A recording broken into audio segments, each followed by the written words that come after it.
A little known fact about the bat. I love Transformers. I was dragged kicking and screaming into it a few years ago by the combined efforts of the raccoon and my good friend Nate, and ever since then, I've been incorrigible. I'm nowhere near the super fan some of my friends are, but I've read the IDW1 comics, I've watched a lot of Transformers media, I've read Eugenesis. If you know, you know. I have a Transformers OC! So when I first heard that this new movie was going to take place on Cybertron without humans, I was cautiously optimistic as the film has been in production for quite a long time with a highly capable team. As much as I dislike the Bayformers, he has become quite connected to the release of these films. Steven Spielberg is certainly no joke, and the film was ultimately directed by former Pixar animator Josh Cooley, who definitely knows his shit. The writing team, composed of Andrew Barrer and Gabriel Ferrari with Thor Ragnarok's Eric Pearson, were great choices. Casting choices, however, disappointed me, largely because I overall loathe the trend of casting big-name actors when professional voice artists could do the job better and deserve the work and respect. Especially when voice actors like Steve Bloom are shoved into background roles. Ugh. But the actors did fine. They did fine, and to its credit, Brian Tyree Henry's D16/Megatron was a standout in a serviceable set of performances. I know a lot of people have already said that this movie is great, which overall, it is. That being said, when it comes to Transformers, as someone who really likes it, it is important to recognize that the bar is overall low for its media, which is fine and pretty normal for things meant to sell toys, even if recent additions like the latest Bumblebee film were pretty great, and Transformers Prime, Cyberverse, and Season 1, and only Season 1 of Earthspark were pretty fucking awesome. I just don't really have particularly high expectations from studios with more money than God, as many of them are producing phoned-in algorithm Mad Lib schlock flatteringly described as creatively asleep at a stretch. The Michael Bay films were also extra annoying to me because they were largely Transformers films for people with active contempt towards the franchise and the fans. So I was shocked when it was clear in the first 5 seconds of this thing that it was clearly made by people who loved Transformers. Everything is so intense, so energetic, everyone involved was putting their entire ass into whatever their part of the production was. I was surprised by how many vibes I got from the IDW1 universe, even though it's probably way more accurate to say that there was way more of the aligned continuity in this, by showing us the brutal caste system, the deliberate inefficiencies of it, how painfully constrained by circumstance those who would desire to change things were. Fans of the aligned continuity will also enjoy lots of callbacks, like how Megatron is called D16, the nature of Sentinel Prime's administration, and some spoilery goodies that I won't cover just yet. I have some issues with this film, but I am happy to report that Transformers 1 is a remarkably good movie that achieves its 3 major goals: pleasing older fans, delighting kids, and successfully capturing new audiences, which is an incredibly high bar to clear. This is a spoiler review. Please turn back now if you haven't seen the film or care about being spoiled. With that, let's roll into review mode and examine how Transformers 1 is more than meets the eye. Transformers, more than meets the eye. The trailer and the film's website provided summary of Transformers 1 is the untold origin story of Optimus Prime and Megatron, better known as sworn enemies, but once were friends, bonded like brothers who changed the fate of Cybertron forever. Promised basically nothing by necessity and didn't inspire confidence, so I'll provide one. 2 lowly miners discover the location of the Matrix of Leadership and go on a journey to the Forbidden Surface in hopes of freeing themselves from their station and pleasing their leader with the reluctant aid of their supervisor whose life they ruined. What they don't realize is that they will learn a lot more than they ever wanted to know, and what they find sets them and all of Cybertron on a collision course with the most devastating enemy of all, the truth. This is not only a cool plot, but really well executed. Every element, every major plot beat has a setup, a callback, and a follow-through. And I do mean every single one. Either through dialogue or visuals, the writers carry their story all the way through with a mostly satisfying finish, except with what I felt was a slightly rushed ending, but I will get to that in a bit. Point is, the story was interesting and genuinely enjoyable, and often very clever. I especially loved the way they handled that theme of truth. Sentinel Prime is obviously a lying douchebag to start, and if you have much familiarity with the greater Transformers lore, you're probably aware. But if not, it's clearly telegraphed, and when he comes out as describing, "The truth is what I make it," juxtaposed to the characters bemoaning multiple times that they wish they didn't know the horrible truths they've learned. And this is after learning that their leader is a traitorous sack of shit who used and abused them and the rest of their people for deeply petty personal gain. More than once, the heroes justifiably rail against this burden of truth and mourn for the less complicated, if deeply brutal and unfulfilling lives that are now out of reach. I found this both extremely relevant and relatable to the average American adult's problems. The humor was great. The whole theater and I were laughing at pretty much every joke and clapping when appropriate. I will say I personally found B a little irritating, which is odd. I usually have a high tolerance for the "remember, this is a kid's movie" stuff. But given that pleasing kids was a clear aim of the film, it does get a pass. The visuals were excellent. I wasn't sold on them at first, but after about 5 seconds, I was transfixed by how high energy, intense, and genuinely interesting to look at it was.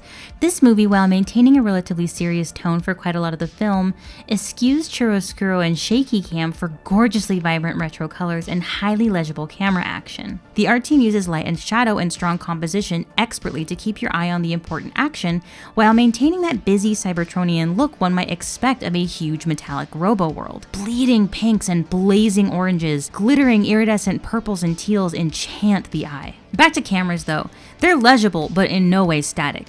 The camera hurdles the viewer through the film, often at close range. I distinctly felt like I was on the best kind of roller coaster, flying around through the movie like I was right there with the characters, without being nauseatingly jolting or zoomed in. Lynn Hobson did an absolutely outstanding job of the editing, and she knows when to take a break for a big silly wide shot or a lingering panorama, even if it's taking place from the top of a speeding train. Because of how carefully the shot is constructed, even that, when shot in the right light, provides a respite from an otherwise tightly paced film. Genuinely, the way that some of these sequences are composed remind me of some of the most intense and elegant sequences out of masterpieces like Arcane and Into the Spider-Verse. The action, legible, fun to watch, and really well paced. But more than that, it is intense. The inventive, fresh way the editing presents the film reminds me a lot of Margaret Sixel's work on Mad Max Fury Road, another fast-paced, action-packed, explosion-filled film. Which brings me to the violence. It appears with this guy, knife hands? One thing that's really common with a lot of robot shows is that because the characters are robots, it's much easier to get away with gruesome violence and extreme gore because, well, the characters aren't organic. It would be accurate to describe the Bayformers, IDW Comics, Prime, and hell, even stuff like Earthspark sometimes as hyper-violent, if you were taking into account what these guys do to each other pretty regularly. But this film pulls its punches for most of the runtime and then breaks the viewer's metaphorical jaw with the brutal and cruel mutilation of a bound D16, or the moment that Orion throws himself between Sentinel Prime and D16.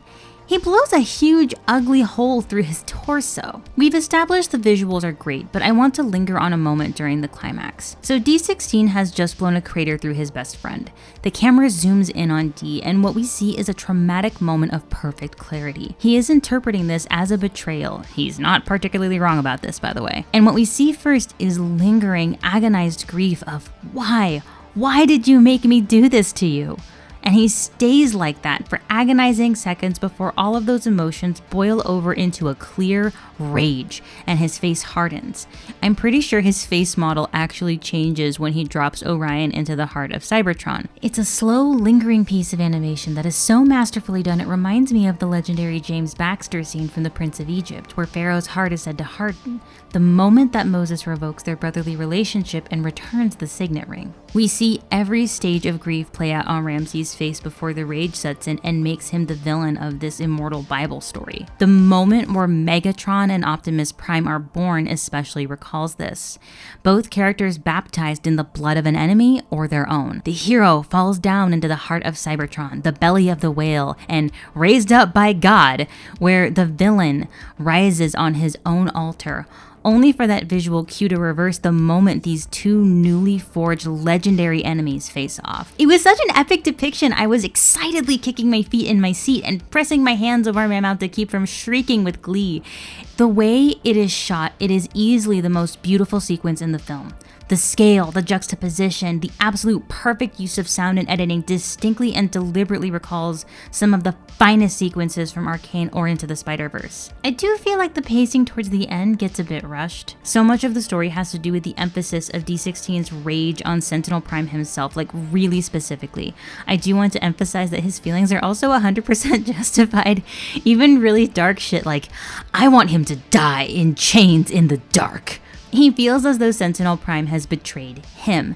He is correct, but he is feeling it on a much more personal level than anyone else, and even after his rage and feelings of betrayal is shifted to Orion, it kind of feels like we went from Orion Pax betrayed me straight to massacre mode. That being said, I get it. You have to wrap up your movie in a recognizable high note. Furthermore, it's not really like these feelings or actions were unjustified to the viewer.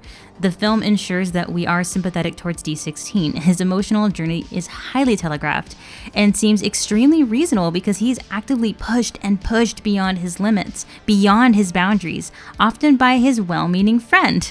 But there is no denying that no matter how well-meaning Orion Pax is, he frequently and without much care leaps over D16 boundaries because, well, he's optimistic and he thinks he knows what's best. While I would have liked more time on the fallout of these two's destroyed relationship, Orion, now Optimus's immediate comfort with the incredible weight of this new political power and its unsettling implication, the criticism of, damn, I wish there was more movie is barely a criticism. Even this was set up carefully, and for everything they did deliver on perfectly, I think these are elements that can be forgiven. I am both surprised and delighted that this movie exists. Even someone who knows nothing about Transformers should find something to enjoy in this movie.